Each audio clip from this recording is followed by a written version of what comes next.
I am here. Here's my man, Marcus Anderson. What's up, homie? How's it going, brother? How are you? One bald bearded guy to another. That's what I'm saying. I mean, that's what we're here for. It's huge. I think that there's a pattern of all the, like you and I, Joe Rogan. I mean, all the greats, That's what we right? do. Right? Look, I have a theory on baldness. So we all know, I guess, other than our president, that climate change is real, right? And the world is getting warmer, and we also know that evolution is true. So these are some facts of the world.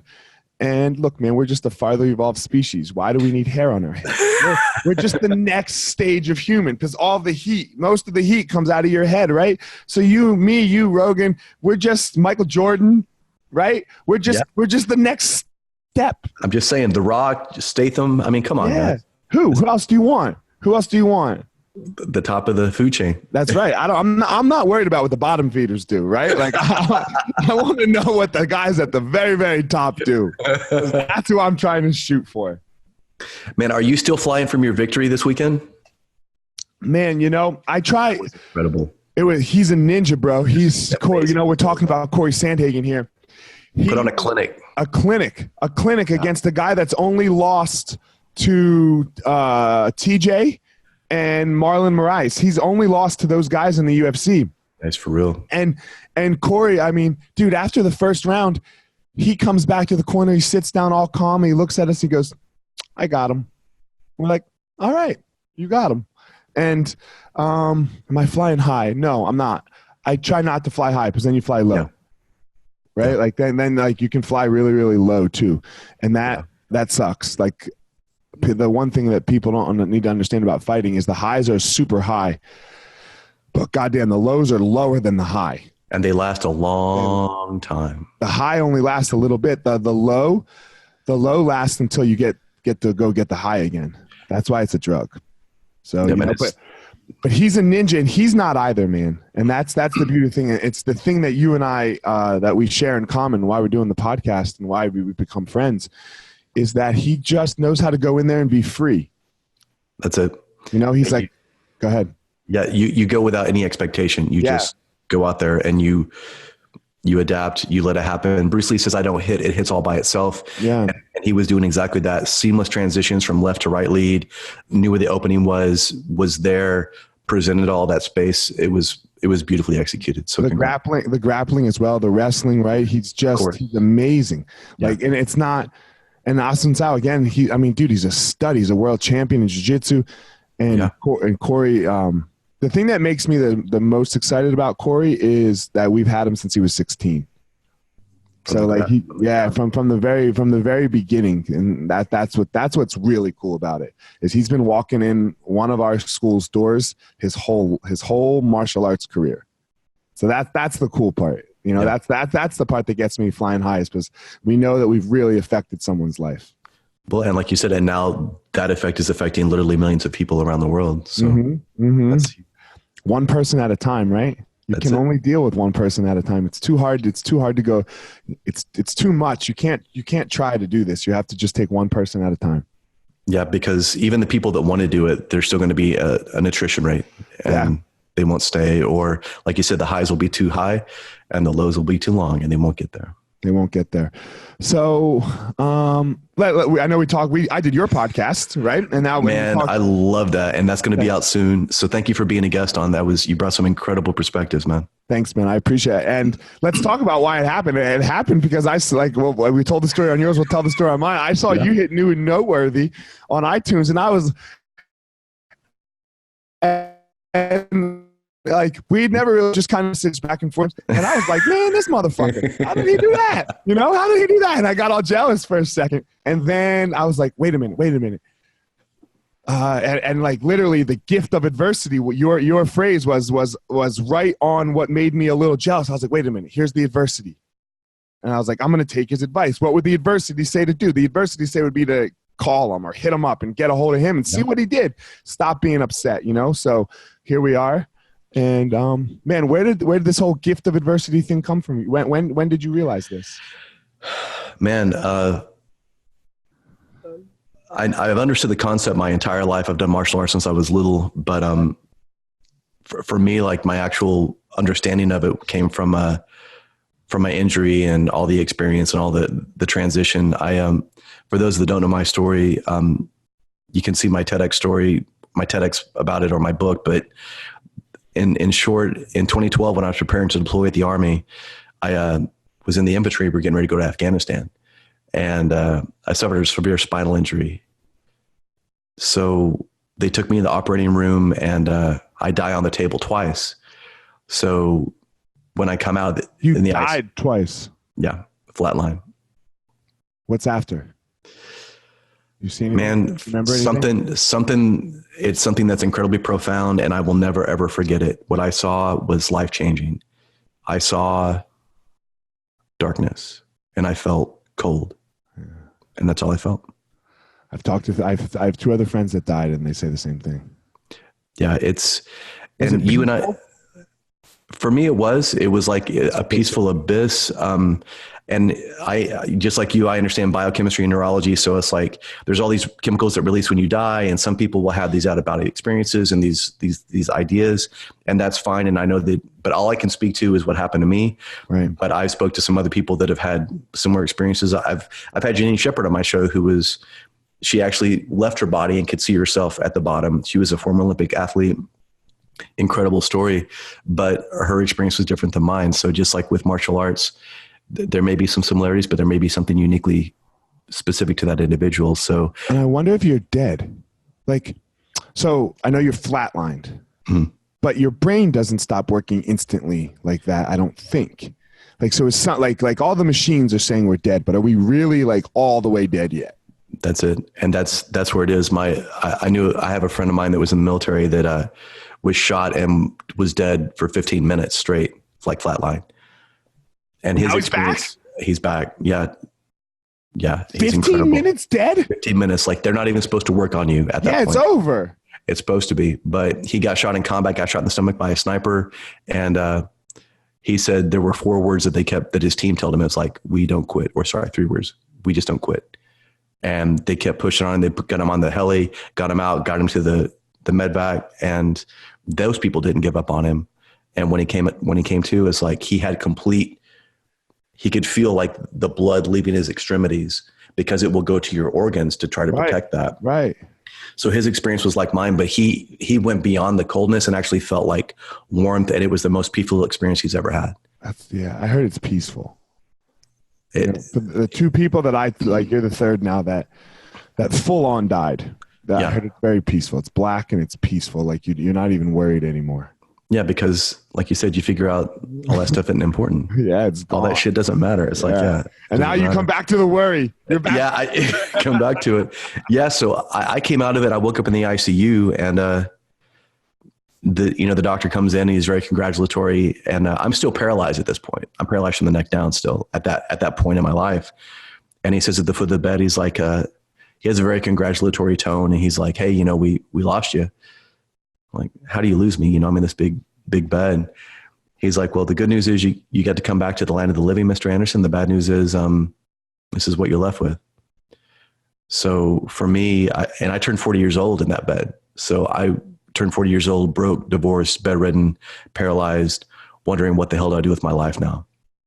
And between that and then the knowledge, at least for me, from the experience of death, that it's just darkness, that will give you some crazy urgency in your life. So if you're not sure what you want to do, or if you feel like you're wasting time right now, think about those potentials, and then allow that to dictate your actions.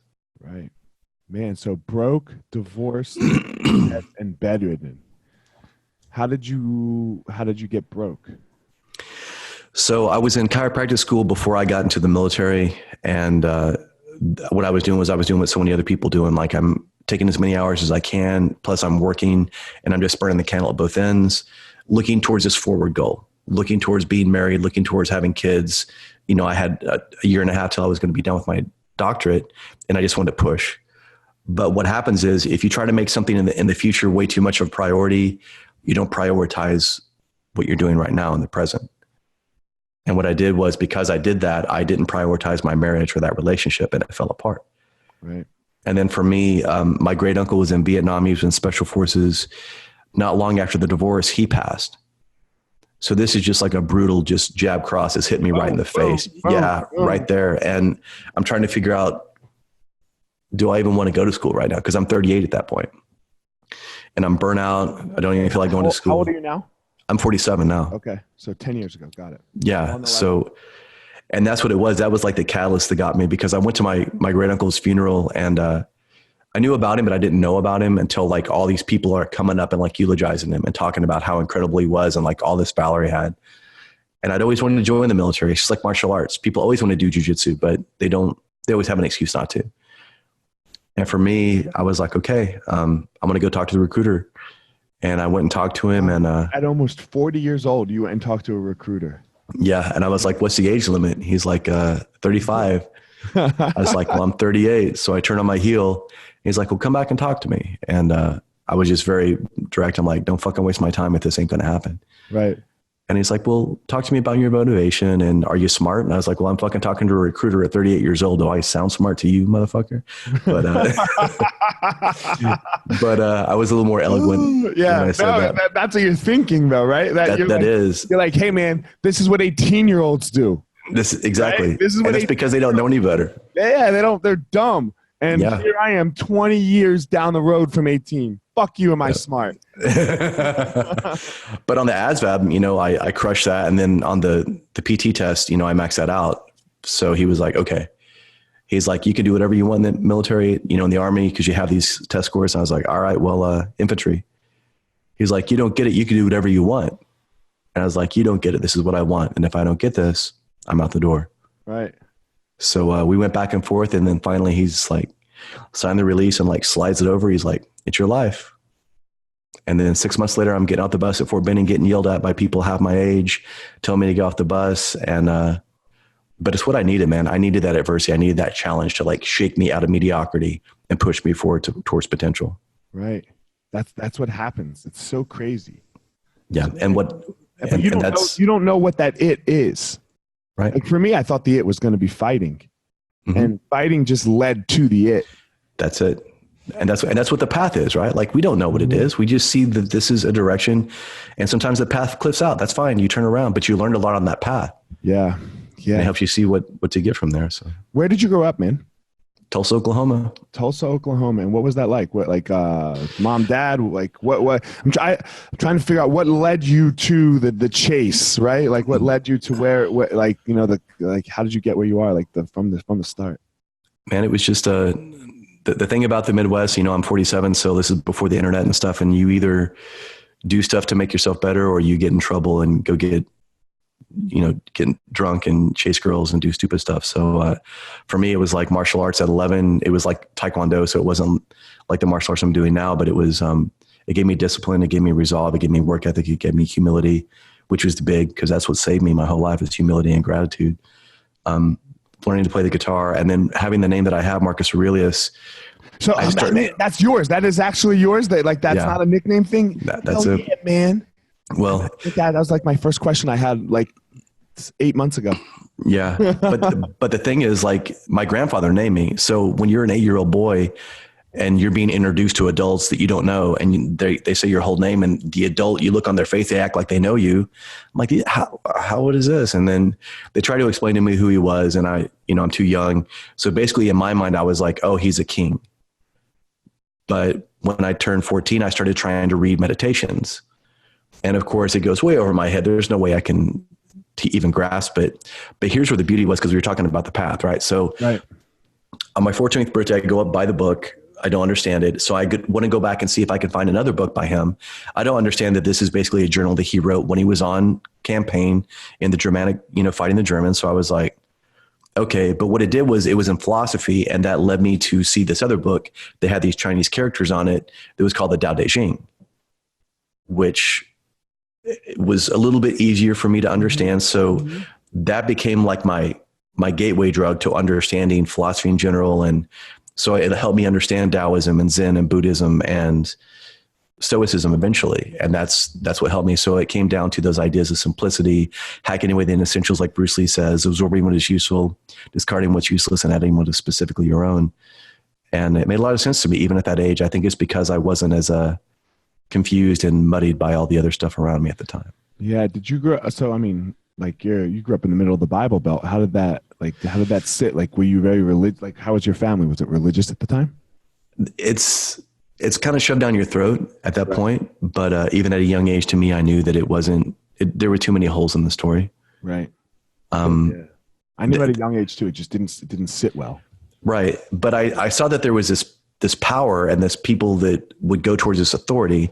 And to me, I feel like religion, I feel like philosophy, I feel all these things are just the semantics of a truth that we all recognize. So Stoicism was the truth that they recognized in Greece at that time. Right. Zen is what they recognize in India or in China or in Japan at that time. It's all semantics of the same thing. So truth is universal. It's just a question of what you want to call it. The problem is if you start trying to harness that and use that as like, okay, this is the authority, and now we're going to put all this other stuff in it, it becomes bastardized. And now you're no longer trying to help the people, you're trying to control them and force them into doing X, Y, and Z, which is not what it's about. Yeah, I agree with you, man. Like my only problem with religions is the bastardization of it, like you said, and the quote unquote, the truth. That's it. Man, I get it. It's yours. And it makes you live this great way. Amazing. Allah, Jesus, Buddha, whoever the fuck you want it to be, like, the flying spaghetti monster. As long as he's got you on the right path, or I shouldn't say it has you on the right path, then amazing. But it's just for you. That's what it is. And that's why, like, even in my book, I talk about it, because when I talk about that part on death, I've had some people that will kind of come at me sideways because they're like, why don't you mention this, or why don't you say this, or why don't you use this verbiage? And the thing is, if I use a specific verbiage, if I say God, what do they say?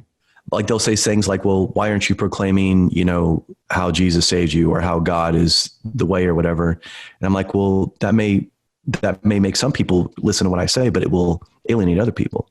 What if I said Allah instead of God? And all of a sudden that person that's very, this particular religious belief, right, now they're turned away. So if I say anything about a religious preference or a political stance, or even a philosophical ideal, or even a sexual preference, that will alienate some people and it will attract other people. What I'm trying to do is I'm trying to get above left, right, good, bad, up, down, and just go above that and say, listen, I'm giving you this concept. Guru Inosanto, Bruce Lee's protege, said this one time. He says, Marcus, if I teach you a punch, you learn a punch. If I teach you a concept, I teach you 1,000 punches. So that's the idea. I'm trying to give that concept of just.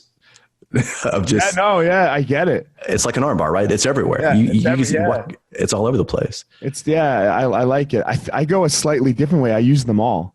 Like I like to say, of course, the gospel. Like like, look, yes, I believe that I preach the gospel because all of my guests say amazing stuff. So it's not me preaching it. So I like to call it the gospel of fire because we attach to that. So look, the gospel is everyone's story. Absolutely. I like to say that I'm blessed. Don't give a fuck why, or don't give a fuck why or how or who did it. Could care less. It's interesting. We have the same end goal, but slightly different approaches. I'm like, man, you can't have that word. That's just a word. Like that doesn't fucking belong to you. Fuck off. I'm taking it back. That's it. It's amazing that we can group syllables together. Right. And create an emotional response to somebody just by uttering that sentence. Right? Yeah. Exactly. And I'm like, yeah, no, you don't get that anymore. And I get that some words are very dangerous because people were killed and things like that. But for the most part, words aren't that bad. So let's back off a little bit. Don't get so upset. Don't get so upset. That's what it is. Yeah. When the people that are trying to split hairs, those are the people, like, if they're trying to make that a big deal when there's other stuff that blatantly needs to be addressed, it shows you where their actual idea is. And they want to be attached to that dogma because, okay, it's like martial arts. My instructor is this person and I want you to respect that person because I'm close to them. So by proximity, I become respected by you or whatever. Right. And that's not what it should be. It should be, like you said, about the individual. How many people do we know in any realm where they may be associated with a certain person who's incredible at it, yet them as a person, maybe they don't have ethics or maybe they're not resilient. And all of a sudden if they fall apart, It doesn't mean that the other person's bad. It just means that that person specifically didn't have the intellectual fortitude or was intellectually cowardice at that moment. And that's not what they should be working on. That's such a hard thing for people, because we're talking slightly about like free will a little bit there, right? Like, yeah.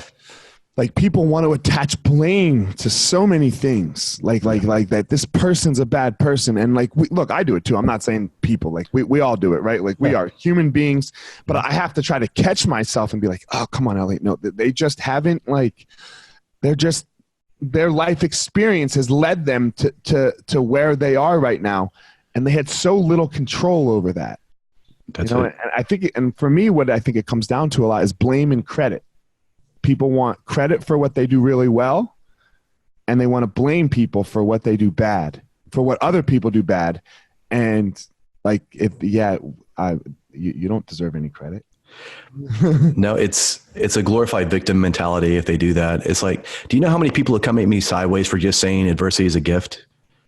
Like half the people either get it, or the other half of the people are like, I don't know what you're talking about. This is bullshit. Clearly you haven't been through anything if you can say that. And the person that does that is because they're going through something right now. Like they're unhappy, or their job sucks, or they're whatever it is.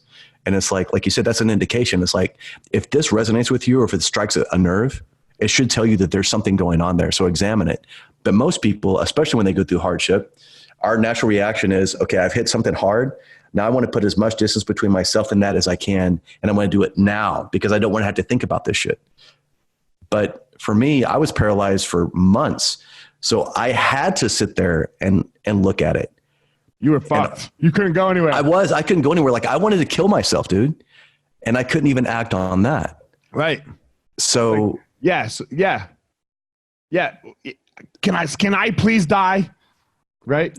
And that is the ultimate form of you think you feel helpless in your life. Imagine not even being able to do the last thing to do it. Right. Like, if I had that moment, I would have done it in a heartbeat, but I couldn't. So in all of this philosophy and all these things I read about my entire life, all those thoughts came back in my voice, in my mind. And I was like, this all sounds like a bunch of flowery bullshit, because right now in my life, I am fucked and there's nothing I can do about this. So what do I do? You can't do anything about your current situation. Yeah. And if you're trying to tell me, no, I couldn't do anything. So if you're trying to tell me that the obstacle is the way, or if it's endurable, endure it, or, to release what is not serving you, what can I do at that point? So I was just angry as hell of everybody, at myself, because I realized I'd wasted a lot of time. I'd wasted opportunity. When you're an athlete, right? You assume you will always be athletic. You assume you can always do this stuff, right? And then if you do it long enough, you realize, you know what, maybe I can't do this one technique the way I used to, or maybe I need to warm up longer, or maybe I'm pulling this muscle more, or maybe I'm not as strong as I was. But that lesson is teaching you that you should be learning these other areas. And so for me, I end up having to I did the Zen idea of taking myself out of the equation, because I kept looking for a reason. Here's what happens in our lives. We have an event. Then we attach meaning to that event. And then that meaning evokes the emotion within us, right? It's a simple equation. So like Viktor Frankl talks about it, Stoicism, Taoism, they all talk about it. But that's what happens to us in everything. But if we can reshape that, that's when we're able to rechange it. They all talk about it. Allah talks about it. The Buddha talks about it. Jesus talks about it. They all talk about this. They're all talking about the same thing. Yeah. And man, not to get back into the fights again, but like that, what you said right there is you have an emotional response. Like Nate Diaz. Did you watch Nate Diaz? Like, oh yeah. Like he doesn't have the emotional response. Like he's literally like a dog. Like I have a pit bull. Yep. He just keeps moving forward. My pit bull will go if it's on, he's going to attack until he's dead. Yep. Like, and there's no, okay, he got bit in the leg. Doesn't matter. He got bit on the ear. Doesn't matter. Like he's not attaching anything to the events that are happening. And that's what Nate Diaz does, right? Like a little bit, where the rest of us, I can't do that. I wish I could have done that, right? Like, crap, oh, my nose is broken. Shit, I'm going to back up, I'm going to back up. Like, oh, I got knocked down. I'm on my ass. Let me just sit here. He just gets up. He's like, no, man, come on, let's go. Yep. And that's a hard thing. Like, I don't know if he does it with stoicism or how he does it. I mean, I think he just is kind of more geared that way than some of the rest of us. But that's like when you watch someone not have an emotional response, Nate Diaz, like, for my fight fans. Well, that's what it is. I mean, for better or for worse, emotion assassinates the truth. Mm-hmm. And that's what happens. So if we allow it's easy for us to be philosophical about somebody else when they're going through something hard because it's not us and we can see it from the outside. So when you're on the outside of the cage and you can see somebody dropping their hands, it's like, dude, keep your hands up. It's easy for us to say it because we're not in there. Right. Or when you have your buddy that's having in a toxic relationship or whatever it is. But when we're the ones that are actually in there, we want to be the exception to the rule. We don't want it to apply to us. We don't want that emotion to be in there, but it is. So you can either understand that and be aware of it and then try to harness that emotion to serve you and to serve others, or you can be a victim by it. And that will be as far as you develop in your life. And you'll have the intellectual development of the person that's 25 until you're 80. And you'll make it. You'll go. You will. You'll live a life. And maybe you're going to live a great one. I don't know. Maybe this is all bullshit, bro. Maybe we're fucked up. We don't know, right? Maybe our emotion is tied to it. That's it. Maybe we're prejudiced by our experiences. Therefore, we go out and we try to find the things that resonate with us. Yeah. And this could be all just shit. Yeah. But I sure do love my shit. Because it's our own. Yeah. Yeah. And hopefully something that we're saying will resonate with somebody else. Either it wakes them up or it reaffirms their belief, or maybe it makes them question it and say, you know what? I never thought of it like that.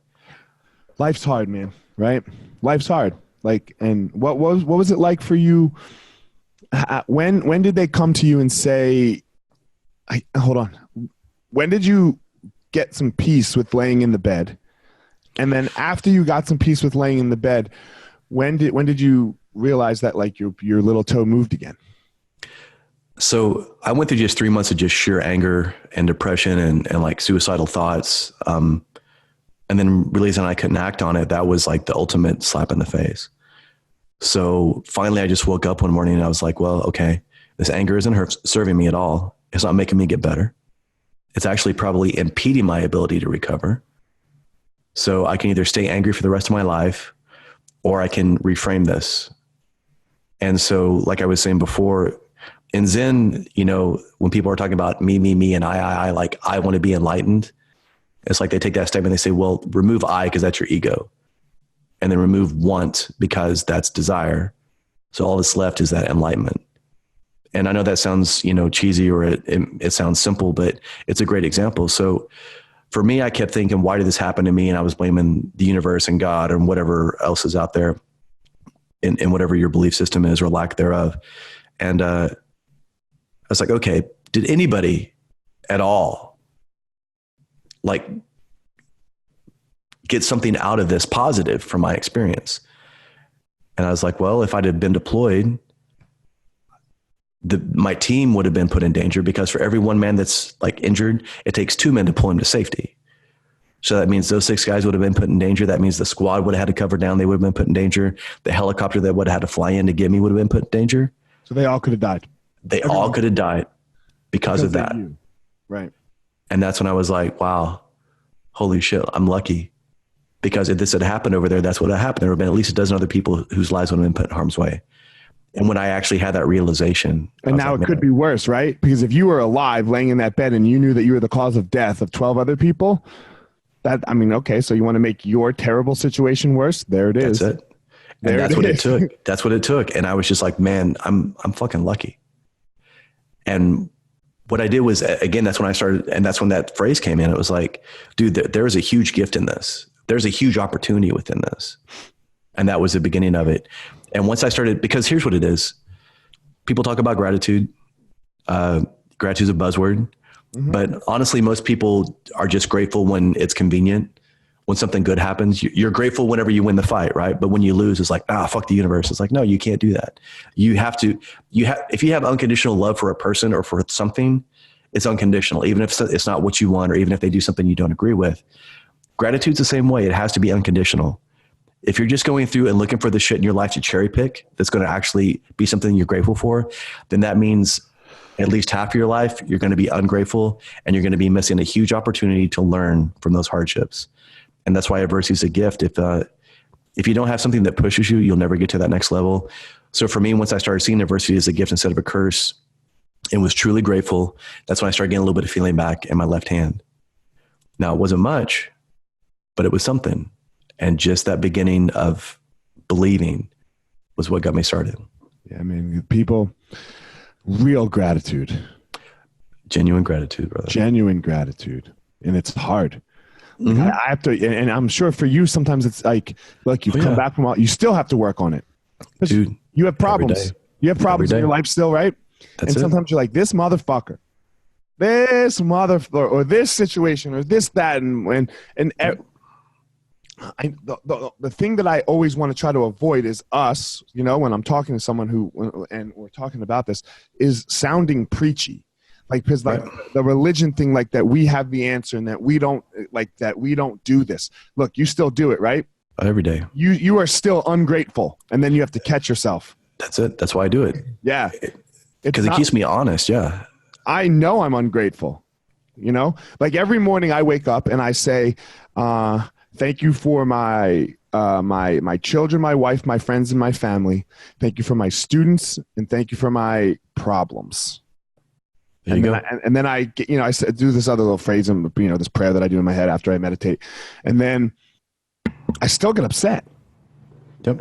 I still get ungrateful, but that helps me like go, nope. I said thanks for that this morning. That's it. I said thank you for, oh shit, not just my family and friends. Oh God, I did say problems. Son of a bitch, right? And like people. That's like, I don't ever want us to sound like we're like, hey man, I'm your guru. I don't want to be anybody's fucking guru.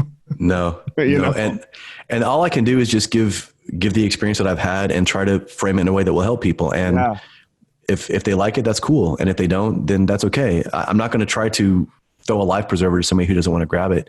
But if what we're talking about makes sense to you, then maybe that's something you should explore. And if I'm full of shit in your mind, then I'm full of shit. And there's a million other people. Yeah. Go a different route. Like I'm in this podcast fellowship, Seth Godin's podcast fellowship. Because I have my other podcast for the business. Yeah. And I want to I can do this decently, like a conversation and talk about, but like how to do a business podcast. I don't know. It's different. Right. It has a goal, where my goal here, I have no goal, but that has a goal, and I want to see how to learn how to do it. So I'm in this fellowship, and it's basically just a lot of interacting with other people. And I was talking about this at dinner last night. I guess I've talked about this a lot lately because it's just, I have to do homework every day. And like the people I'm in there with, they're all like wanting to be life coaches or something. And I'm like, okay, you're like another life coach or another this coach. And I go and I Google them and I try to find something. Okay, why are you a life coach? And nothing. I just find that they're a life coach. And it's like what you said. I'm not a life coach. You're not a life coach. I can only tell you how I did it.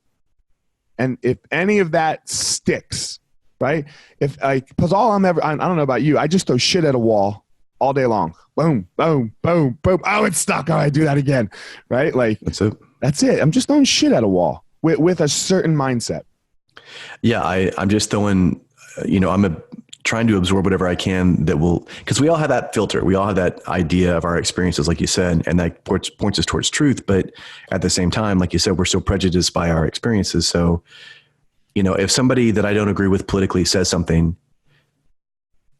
am I an idiot if what they said is like powerful and true and it's like really resonates with me? Like if I hear the whole statement, I'm like, yeah, that's true. Oh wait, I saw who said it. No, I don't agree with that.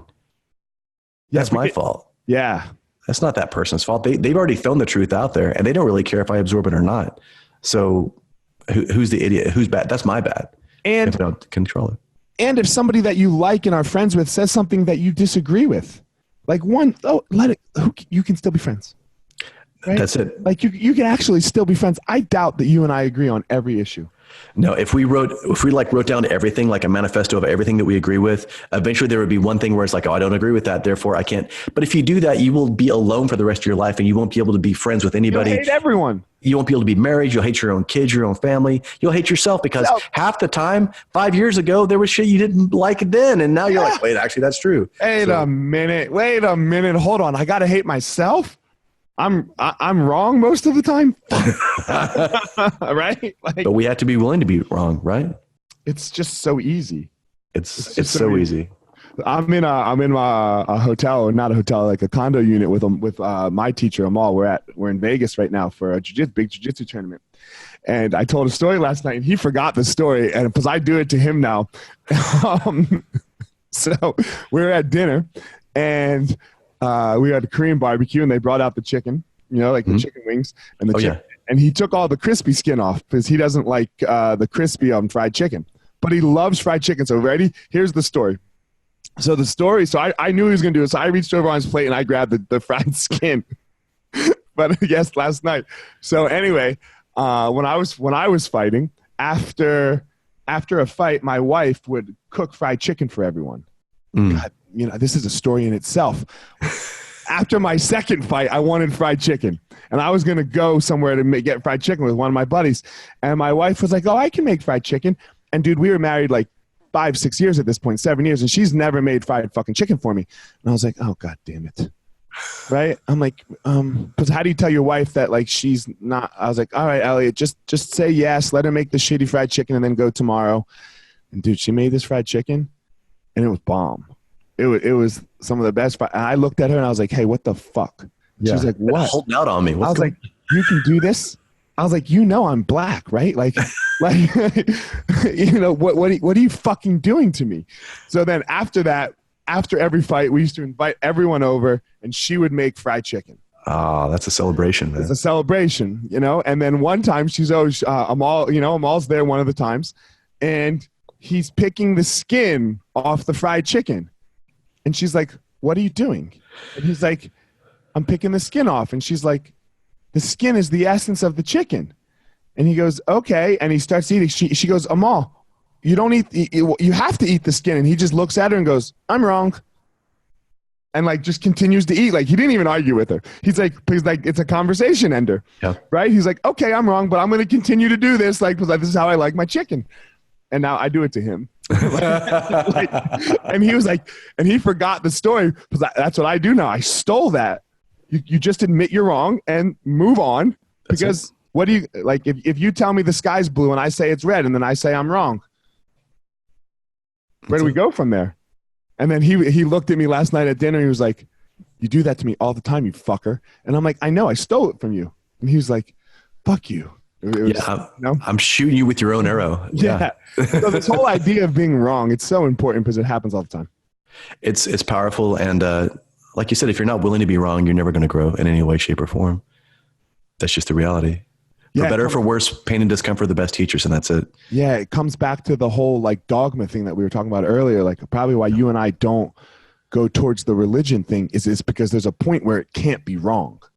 Like it has to stand. There's something up, one thing up there, and that has to be the truth. That's it. And I used to do a religious podcast, and I asked my buddy, I was like, "Hey man, what would like it was called The Saint and the Sinner." Like he was a pastor, and I'm and we always argued about who was the actual sinner. And I was like, "What would change your mind?" And he was like, "Well, I would need to be able to DNA test the bones of Christ." And I was like, okay, so nothing. And he's like, yes. And I'm like, there you go. All right. And that's what it is for me. Well, and that's what I do the same thing too. If I have somebody that comes at me hyper aggressive from one slant and I just ask them at the beginning, okay, before we even unpack any of this, what can I possibly say that will change your mind? And nothing. No, there's nothing that will, because you can systematically go through with logic and just like poke holes in everything. I've had people that come at me about the Bible and they were like, everything in the Bible is correct. And they'll come at me. I was like, all right, well, from what I understand, Adam and Eve had kids and they had 2 sons, Cain and Abel. How did they continue to proliferate the human species? They banged their mom, bro. And that's what I was like, and then of course when they hear that, they're just like, but I'm just like, no, I'm just asking you a question because that's a part that I don't understand. And then there's like 5,000 other ones that I have in that to try to understand. Let's just go get pizza. Yeah. Let's not nothing. Let's skip this. Yeah. Let's skip this. And we can be friends still. Like we don't have to hate each other. That's it. We don't have to. Like I was at the same dinner last night. There's two people that I love, and she said something that I highly political, and just where she stands on a political issue. I didn't know about it, and there's no reason to fucking talk about it, right? Just let it go. Just let it go. We can still be really, really great friends. She's still an amazing person. Of course. It doesn't bring her down in my book at all. Let's enjoy this fried chicken. Why do we have to start arguing? That's it. In my TEDx talk, Bruce Lee, because they asked Bruce Lee, they're like, do you believe in something? He says, in my mind, there's one family under the universe, and that's it.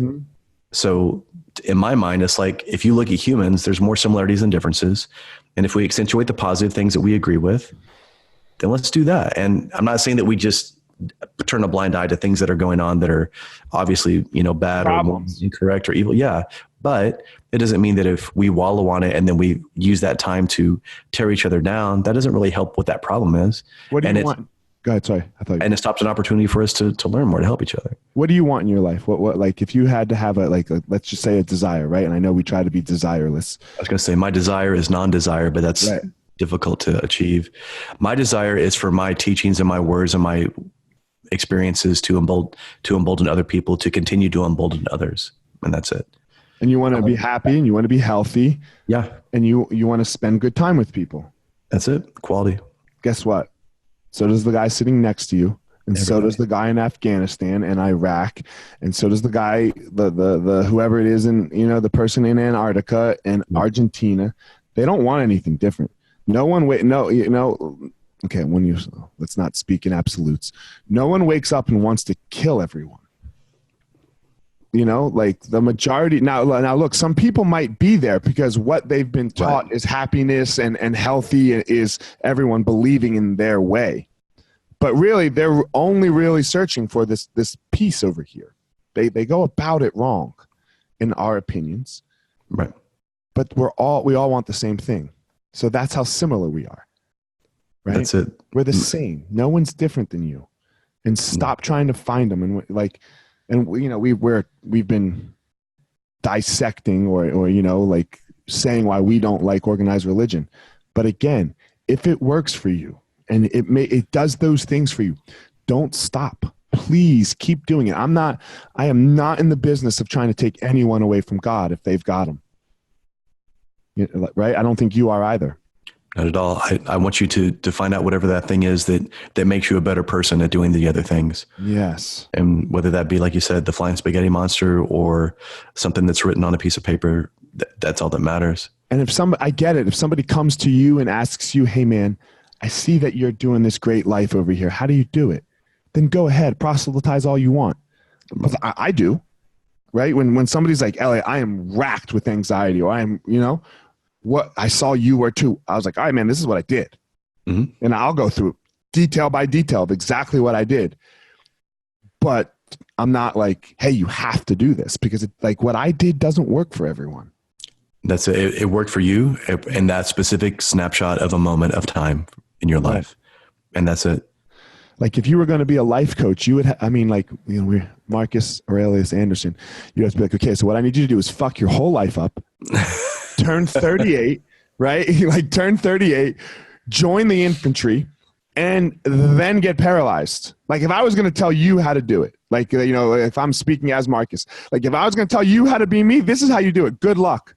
Yep. Good luck. There's a lot of specific things that have to happen in a certain order. Right. So yeah, good luck with that. See if you can recreate that shit.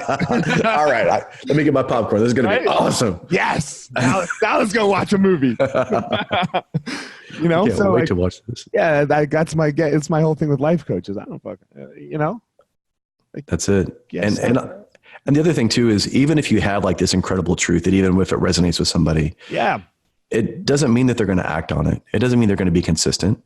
It doesn't mean that they're going to follow through. It means that they may get one step closer. So all we can do is meet somebody where they are, try to give them, if they ask for our advice, give them what we have in that moment, and hopefully it helps them. And if it doesn't, then that's their life. And that's what it comes down to. Yeah, it's their life. And maybe they're going to find something else, and more power to them. I hope they do.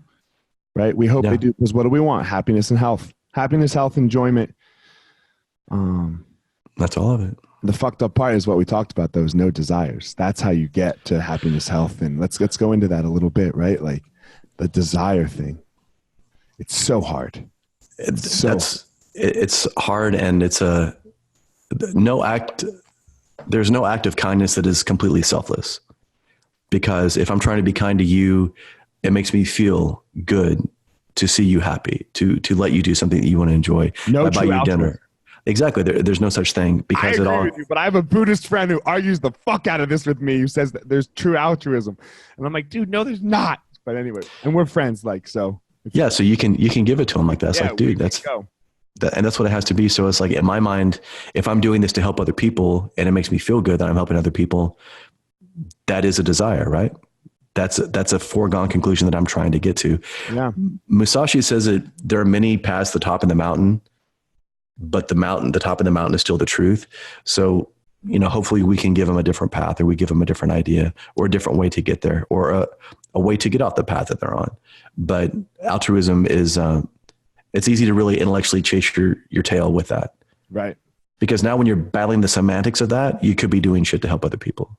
Yeah. I just know that I'm not fully altruistic. I just accept it. No. I have desires.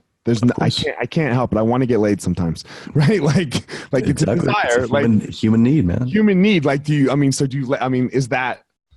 let that go? Like, if I want to get laid, does that not make me enlightened? Like, how do we, like, so I'm just like, yeah, man, I'm going to have some, but I try to let go of most.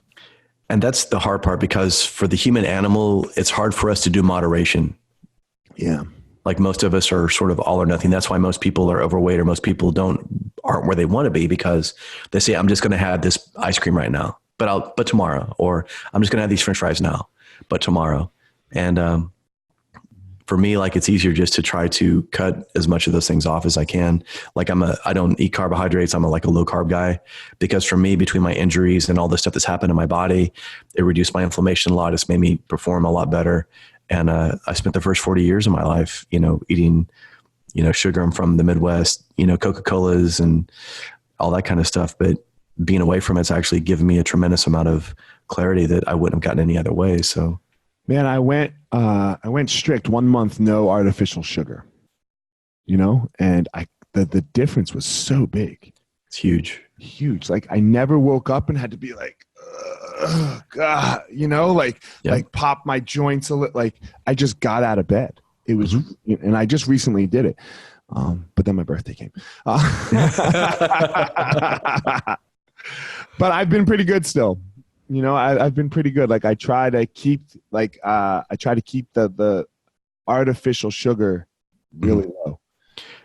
It's a good idea for sure. It's a huge difference. I can still do carbs. I feel like I'm a little too active to not it's 3 hours a day of pretty strenuous physical activity, and I need a little bit of carbohydrate for sure. Yeah. Not much.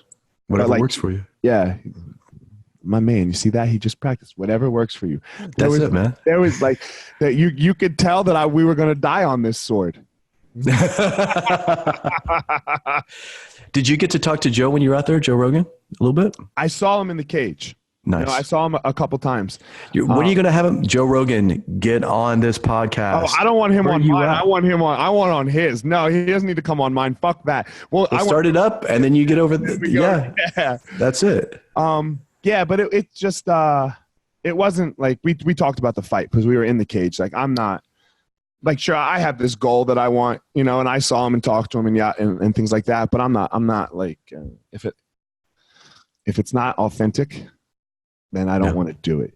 And you did the right thing, because like, that's your desire at that moment has nothing to do with what you guys are talking about. So why would you take that glory and that valor from your team? It's terrible. It'd be, hey, Joe. So, man, yeah, I know. Great fight. Hold on. So, yeah, that was great. But so, but this book I wrote, you should read it. You should, man. Let me tell you how. As good as his fight was, my book is way better. I mean, I sold 1,000 copies on Amazon. Like, I hit Amazon bestseller. Do you know what that means? I'm his coach, by the way. So I'll be down in NYC, and I was just wondering, what openings you have? Can I? Yeah, please. Why not? I'll give you a signed book. Yeah. I'll sign it for you.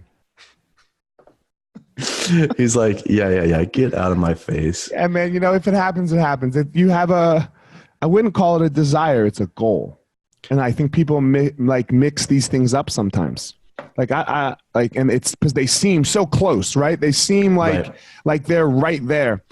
And look, I talk about it a lot. And the reason I talk about it a lot is because I am a firm believer of you make it happen. You speak it into existence. I'm speaking it out there. Boom, boom. And maybe when I talk about it a lot, it's going to cross someone's path that's going to help me make it happen. So who knows? But yeah, it's not a desire. I will be 100% okay without it. So it's not something I need. I've also noticed that the minute that I stop attaching a bunch of attachment to something, that's when it kind of goes out there and it actually starts happening, or it does happen. Or like so many people I know are seeking validation, seeking recognition, but the recognition that you seek comes in after you put in the hard work, and that's it. Corey said it to me. Hold on, I'm going to find it. Hold on, I'm going to look at my phone. Because he said to me, I said to him, he got ranked number 3 in the world. I saw that. That's huge, man. Right? Huge, right? And then I think I said to him, hold on, it's coming. I said to him, I would like to say that you deserve it, but we both know that we don't believe in deserve, And then he goes, no, man. He goes, you're right. He goes, but how about I earned it with action? That's way better than deserving. Boom. Fuck yeah. That's it. He did something. And you have to keep doing. Like I talked to a couple champions. I talked to Rashad and I talked to Rich Franklin, who both became the UFC champ. And they both told a very similar story. When they walked back to their hotel room that night and they were all by themselves, they had this fuck, man, what now? Yep. Because they had a desire. Yep. Right? They had a desire to be the champion. And it got achieved. And where do you go from there? So same thing with you. You want Tim Ferriss, right? Yeah. Did you get him yet? Not yet. What's going to happen after you do? That's exactly it. It's like, I need to be happy with the person that I am now, as opposed to wanting to be the person that gets on Tim Ferriss's podcast. Right. And if I can be happy now with who I am and the direction I'm going, it doesn't matter if I'm on Tim Ferriss's podcast or not. Right. Because like you said, Tom Bilyeu talks about this, like with Quest, like he sold Quest. And when he sold it, like he got like a metric shit ton of money overnight. Like he was hitting his app refresh and all of a sudden more zeros than he'd ever seen in his life. And then he's like, fuck, now what? Dana White had a breakdown, bro. Yep. He had a fucking breakdown because the UFC sold for $4.2 billion. Okay. And he had 10% of the company. So he got $420 million overnight. And he was already rich. He already had millions, but he didn't have 420 of them. Yeah. And he still, all of a sudden, boom. Whoa, he had a breakdown. He locked himself in a hotel room for 2 days, right? Lorenzo Fertitta, he was shaking, Lorenzo Fertitta had to come and get him and talk him out of it, get him a doctor, right? He got fucked up. Wow. I didn't know that. That's huge. Yeah, it's crazy, right? It's fucking nuts. But same thing when, I don't know, what does your morning look like? Do you have a routine that you do when you wake up? I could tell you a bunch of this stuff that I get up at 4:00 and I do all this shit. But that would be disingenuous. If I'm on the road, I try to get up and get the blood moving somehow, whether it be like a Tabata or sprints in the gym or in the room. But basically I just try to get up, do a little bit of activity. If I can't go to the gym that day, I meditate a little bit, I visualize, and then I attack whatever I'm doing that day. I try not to turn it into like a 3-hour practice because frankly, I don't have that time. Right. And I wake up, I take a shit, and then I meditate, and that's my day. And if I miss meditating, I'm 5% of the time I might miss. But the day after I get on Rogan, or the day after you get on Tim Ferriss, or the day after, I don't know, whatever this goal that you have happens, I'm going to wake up, take a shit, and meditate. That's it. That's all that's going to happen. Nothing's going to change. Nothing's going to change. Nothing's going to change because I think as with your suffering and with what, you know, with my suffering, we know how dark that can go. It's like losing a fight, right? The very first thing that we talked about, like how the high's high. Well, man, the low's low. So the highs of your life are really, really high, but that pit, man, the devil's a motherfucker. And I think we both, I mean, our dance was different, but we're real aware he's there. And I think what that dance does is it makes you really willing to say hello to him again, if you have to. So you just go through your day with gratitude, and like, doesn't matter, like these amazing things that happen. That's it. It's like, with the devil, with adversity, I just like, you know, it's inevitable to me. It's always there. It's always going to be there. Yeah. The minute that I think that it's not is when the minute that I will get sideswiped by it. So I just take it as it's going to be there. And if you have that already, like in your mind, you will be able to adapt to it. But if you go in there and you say, man, why is this happening to me? Or I'm a good person, or why did that person cut me off in traffic, or whatever. Now you're wasting time. Why are you even asking that question? There's no answer that will satisfy you. The real answer is, okay, are you going to allow this to make you better? Or are you going to be victimized by it, and you're going to sit there and play a victim and cry to everybody around you? Because there's enough of that shit in the world. What do you want to do with it? Yeah. It's like drug addicts, right? They wake up and they say, I'm a fucking alcoholic. And I wake up and say, I'm an anxiety addict. I have anxiety disorder. Yep. Right. And you just know it, right? You got to know it. You got to say, yep. Okay. Because it's when you start trying to beat my wife's not cheating on me. My wife's not cheating on me. My wife's not cheating. Right. Like, that's going to drive you insane, dude. Yeah. You know, that's going to drive you insane. You're going to, you know, you're going to fucking OJ somebody. You know, it's going to be bad. So, that's it. Man, great talk. I appreciate it. Brother, I appreciate you. I'm honored to be here, and thank you for giving me the opportunity to talk to you and get to know you more. And hopefully we gave your audience some gold, brother. Yeah, man. It's going to come out not in 4 days, but the following Monday. I'll send you a link and everything. And yeah. Let me know. I'll blast it out. Man, I appreciate it. So go out there and find some adversity, man. Man, I'm looking for it. It's my compass, brother. Yeah, it's the way to go. So I appreciate it, Marcus. I appreciate you, brother. I was so stoked that you are actually, like, I like you even better now that you are actually Marcus Aurelius Anderson, that you didn't give yourself that shit. That's amazing. Dude, it's an impossible name. Yeah. Like, that puts pressure on you, but it makes you cognizant, right? Yeah. Like, your whole spiel, I mean, not that it's a spiel, but your whole spiel would have been bullshit if you gave yourself that name, bro. Here we go. Yeah. That's Marcus Aurelius, the king of the world, right? Holy fuck. I was a little scared to ask you, actually, because I was God, man, this whole thing's going to go away. Like, I'm going to have to hit stop on the podcast. If he gave himself that fucking name. The record button goes off and we still talk so that I feel better. Oh, man, shit, bro. I forgot to record. Thanks for the talk, though. Thanks for the talk. That was a great talk. I'll never talk to your dumbass again. You blocked me on IG. Right? Won't return my emails. You're like, man, fuck that guy. Fuck that guy. Won't share any of your shit. You're fucking the life coach, Marcus Aurelius Anderson. That's the reality, man. All right, man. Thanks a lot. I appreciate it, bro. All right, brother. You have a great one. I'll talk to you soon. You too. Talk to you soon, man. Thank you, man.